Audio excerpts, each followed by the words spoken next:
ایک دفعہ کا ذکر ہے کہ کسی گاؤں میں راجو نام کا ایک آدمی رہتا تھا۔ راجو نے گنے کے جوس کا ٹھیلا لگایا ہوا تھا۔ دور دور سے لوگ راجو کے پاس گنے کا جوس پینے آیا کرتے تھے۔ راجو جو بھی گنے کا جوس بیچتا وہ ملاوٹ سے پاک ہوتا۔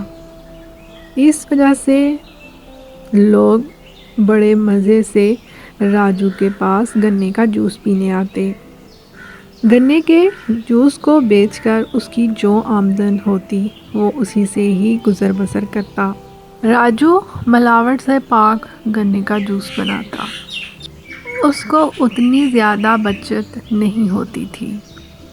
مشکل سے ہی وہ اگلے دن کے لیے گنے لے کر آتا اور اس کو ان پیسوں سے اتنی بچت نہیں ہوتی تھی۔ اس طرح راجو کا گزارا تھوڑا مشکل ہو رہا تھا۔ ایک دن راجو کی بیوی اس کو کہتی ہے، گنے کے جوس کے کاروبار میں ہم کو اتنا منافع نہیں ہو رہا اور نہ ہی بچت ہوتی ہے۔ ہاں بات تو تم ٹھیک کر رہی ہو، لیکن کیا کیا جائے، ایمانداری بھی تو ضروری ہے نا۔ لیکن ان پیسوں سے اب گھر کا گزارا مشکل ہو رہا ہے، بچوں کی اسکول کی فیس بھی دینی ہے۔ ہاں وہ تو تم بالکل ٹھیک کہہ رہی ہو۔ راجو کی بیوی اس سے شکایت کرتی ہے کہ ان پیسوں سے اب گزارا مشکل ہو رہا ہے۔ ایک دن راجو نے گنے کے جوس کا ٹھیلا لگایا ہوا ہوتا ہے۔ ایک آدمی اس کے پاس جوس پینے آتا ہے۔ جوس پینے کے بعد وہ اس کے جوس کی تعریف کرتا ہے۔ بھائی راجو، تمہارا جوس تو بہت مزے کا ہے، لگتا ہے کہ یہ اصلی گنوں کا جوس ہے۔ ہاں بھائی، بالکل تم ٹھیک کہہ رہے ہو، یہ جوس بالکل ملاوٹ سے پاک ہے۔ تم کو بچت ہو جاتی ہے اس میں سے؟ نہیں بھائی، بچت نہیں ہوتی ہے۔ بھائی بچت تم کو کیسے ہوگی؟ تم ملاوٹ نہیں کرتے نا۔ وہ جانتے ہو نا رامو کو، وہ گنے کا جوس بیچتا ہے تو وہ اتنے زیادہ پیسے کماتا ہے کہ اس کو بچت بھی ہوتی ہے۔ اس کو کیسے بچت ہو جاتی ہے بھائی گنے کے جوس میں؟ وہ جوس میں ملاوٹ کر دیتا ہے اور پھر اس کو بہت بچت ہوتی ہے، وہ تو اسے بہت کمائی کرتا ہے۔ میری مانو تو تم بھی ملاوٹ والا جوس بیچا کرو، اس طرح تم کو بھی بچت ہو جایا کرے گی۔ نہیں بھائی، یہ بات بالکل غلط ہے، اس سے لوگوں کی صحت خراب ہوگی۔ نہیں، کسی کو پتہ بھی نہیں چلے گا کہ تم اس میں ملاوٹ کرتے ہو۔ وہ آدمی راجو کو ملاوٹ کرنے کا مشورہ دیتا ہے۔ راجو سوچتا ہے کہ اب میں کیا کروں۔ وہ گھر جاتا ہے اور اپنی بیوی سے اس بات کا ذکر کرتا ہے۔ آج مجھے ایک آدمی ملا تھا، وہ کہہ رہا تھا کہ تم کو اس سے بچت نہیں ہوتی تو تم جو اس میں ملاوٹ کر لیا کرو۔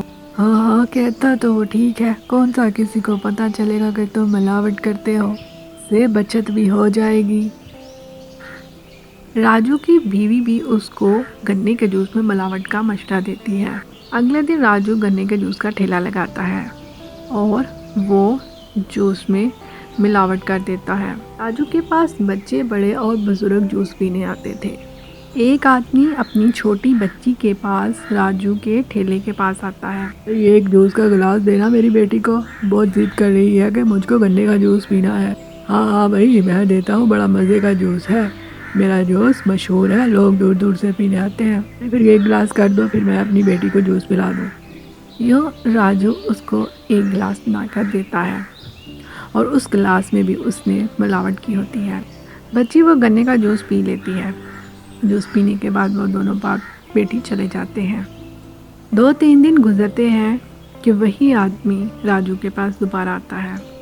وہ اس کو کہتا ہے، بھائی تم نے اس دن جوس میں کیا ملایا ہوا تھا؟ بھائی میں نے تو اس میں کچھ نہیں ملایا ہوا تھا، وہ تو بالکل پیور گنے کا جوس تھا۔ میری بیٹی تمہارا جوس پی کر اس دن گھر گئی تھی تو اس کے پیٹ میں درد شروع ہو گیا، اس کے بعد اس کو ہیضہ ہو گیا اور میں ڈاکٹر کے پاس لے کر گیا تو ڈاکٹر نے کہا کہ اس نے کوئی ناقص چیز کھائی ہے۔ میں نے ڈاکٹر کو بتایا تھا کہ صرف گنے کا جوس ہی پیا ہے تو ڈاکٹر نے کہا کہ وہ ملاوٹ والا جوس تھا۔ میری بیٹی کی طبیعت تمہاری وجہ سے خراب ہوئی ہے، میں پولیس کو کال کرتا ہوں کہ تم یہ ملاوٹ والا کام کرتے ہو۔ نہیں نہیں بھائی، پولیس کو کال مت کرنا، مجھے معاف کر دو، مجھ سے بہت بڑی غلطی ہو گئی ہے۔ میں کسی آدمی کے کہنے پہ آ کے میں نے ملاوٹ کرنا شروع کی تھی، میں پہلے ایسا کوئی کام نہیں کرتا تھا، میں آئندہ ایسا بالکل نہیں کروں گا۔ میں تم کو آخری وارننگ دے رہا ہوں، اگر آئندہ شکایت ملی تو میں پولیس کو کال کر دوں گا۔ ٹھیک ہے بھائی، آئندہ تم کو شکایت کا موقع نہیں ملے گا، میں ایسا کوئی کام نہیں کروں گا کہ جس سے بچوں کی صحت کو نقصان ہو۔ راجو اس آدمی سے معافی مانگتا ہے اور کہتا ہے کہ آئندہ میں گنے کے جوس میں بالکل ملاوٹ نہیں کروں گا۔ آدمی اس کو آئندہ کی وارننگ دیتے ہوئے چھوڑ دیتا ہے کہ اس دفعہ میں تم کو چھوڑ رہا ہوں، لیکن اگلی دفعہ مجھے شکایت کا موقع نہیں ملنا چاہیے۔